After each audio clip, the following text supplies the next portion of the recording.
Consistently average is better than erratically brilliant. Imagine returning to a restaurant having had a lovely spaghetti bolognese, only to ask for the same thing again and for it to taste different, the portion size to be smaller, and for it to be served in a different type of plate. Or imagine going into a hairdresser and getting the perfect cut whilst having a nice muffin and with your coffee from a china cup, only to go back 4 weeks later, ask for the same and get an okay cut and no offer of any refreshments.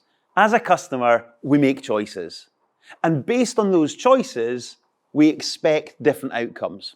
For example, if I chose to buy a Rolls Royce, I'd expect a Rolls Royce service. When I fly Ryanair, I wouldn't expect an Emirates experience. And equally, if I went to Nando's, I wouldn't expect a Gleneagles experience. But what I would expect is a Nando's experience. All we're really looking for is for our expectations to be met on a consistent basis. Now, there's no point in delivering excellence personified one day if the next day the delivery is woeful, or even just good, because that's inconsistent. So consistency is the foundation for healthy growth. And the best way for our business to get this consistency is through systems. Now, McDonald's is the best and probably most understandable example of this. It's a highly systemized business. So much so that I, even as a spotty 16-year-old, could perform most of the tasks of the operation. Yeah, I know that's surprising. But no one goes to McDonald's if they're looking for the best burger they've ever tasted. Is